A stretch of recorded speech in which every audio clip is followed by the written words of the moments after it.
Dans le cadre de nos activités éducatives, notre école Nour el-Ma'arif, représentée par la classe de 6e année, a décidé d'organiser une visite à une huilerie semi-traditionnelle et à une autre tout à fait moderne.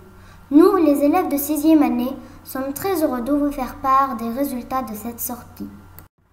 Pendant des milliers d'années, l'huile d'olive a été importante dans toutes les grandes civilisations qui ont prospéré en Tunisie.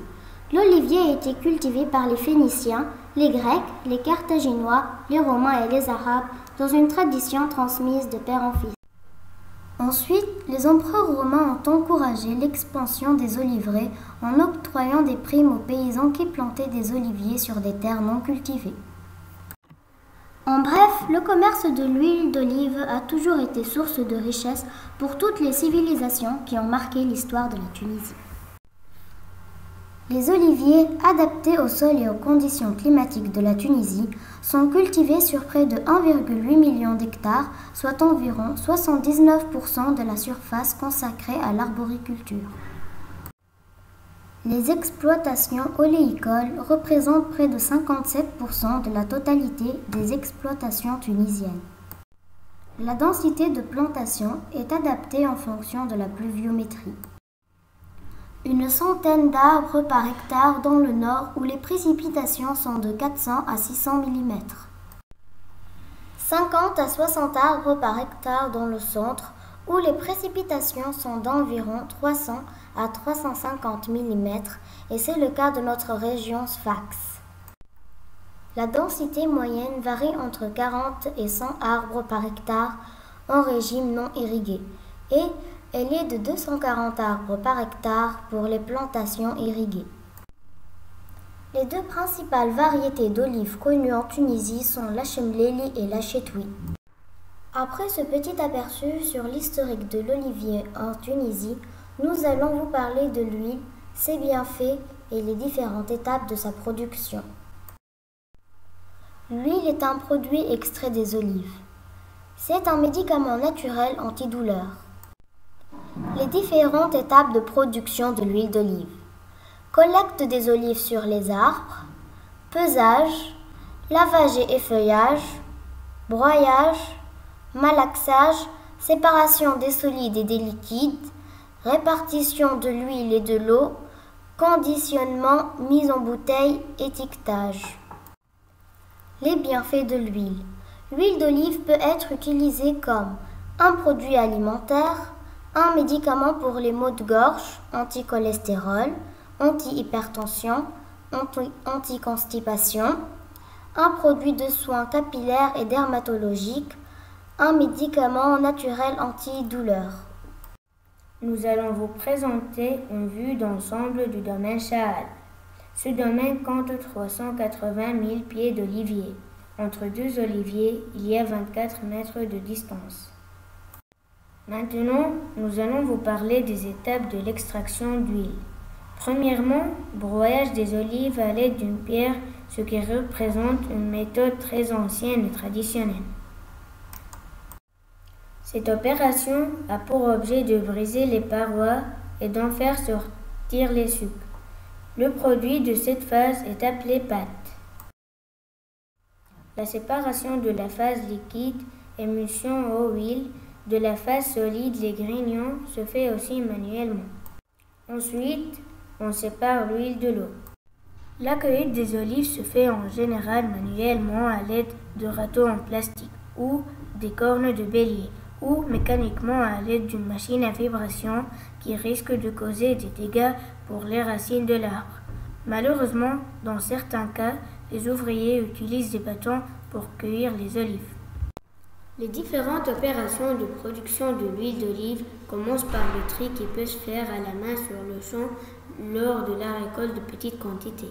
Nettoyer les olives en les séparant de la terre, des petits rameaux et des feuilles. Dans le cas de cette image, il y a risque de fermentation vu l'épaisseur des couches qui ne permettent pas une bonne aération. Pour les grandes quantités, comme c'est le cas sur cette image, le tri s'effectue à l'aide de cribles vibrants. Les olives sont entreposées dans un local ou dans un espace se trouvant au départ de la ligne de production. Après le tri des olives Les ouvriers les transportent dans des brouettes et les versent dans un bassin. De là, une machine aspire les olives jusqu'à l'endroit où il y a les meules. Les meules tournent et l'action de broyage commence. C'est la première phase de l'extraction de l'huile. Cette action résulte du frottement des fragments des noyaux sur la pulpe. Grâce au choc des dispositifs mécaniques en rotation à grande vitesse, on obtient la pâte d'huile. Autrefois, la meule était constituée d'une seule roue cylindrique en granit reliée à un bras qui tournait la masse travaillée. Cette action de concasser dure presque 30 minutes pour un cycle nécessitant presque 3 quintaux d'olives et donne un volume de pâte qui correspond à une charge de la presse hydraulique. Et l'action de malaxage commence. Ce système permet un lent mouvement de mélange de la pâte.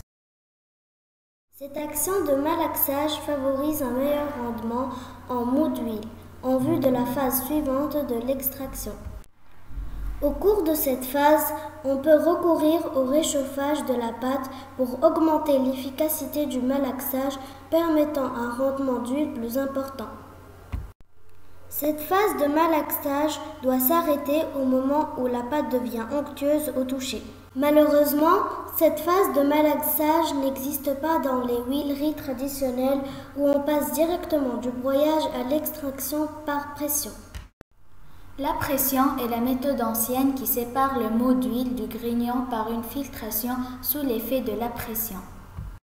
Pour réaliser cette action, on dispose la pâte d'huile en couches minces dans des scourtins qu'on installe sur la presse constituée d'un plateau circulaire en acier aux bords légèrement relevés.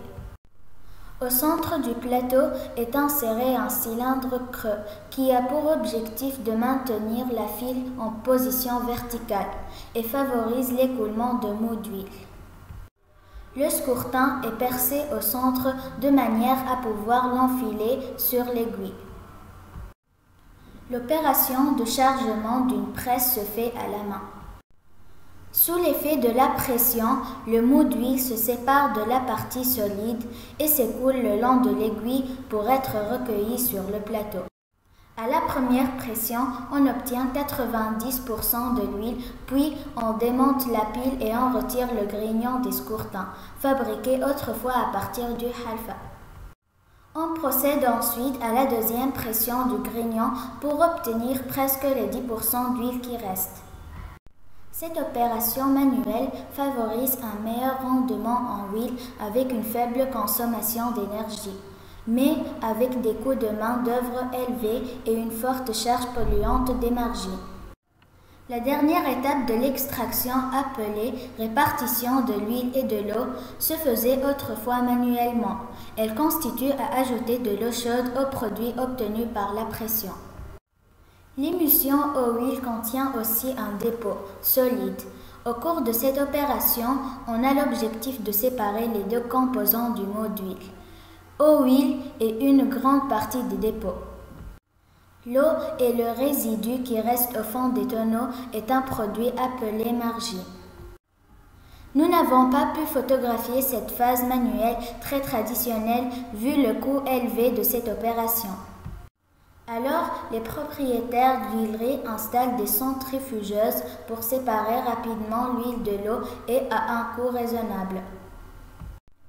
La dernière opération se fait dans une autre usine, le conditionnement, mise en bouteille, étiquetage. Remarque, le traitement de grignon se fait dans une autre usine à 30 km de Sfax.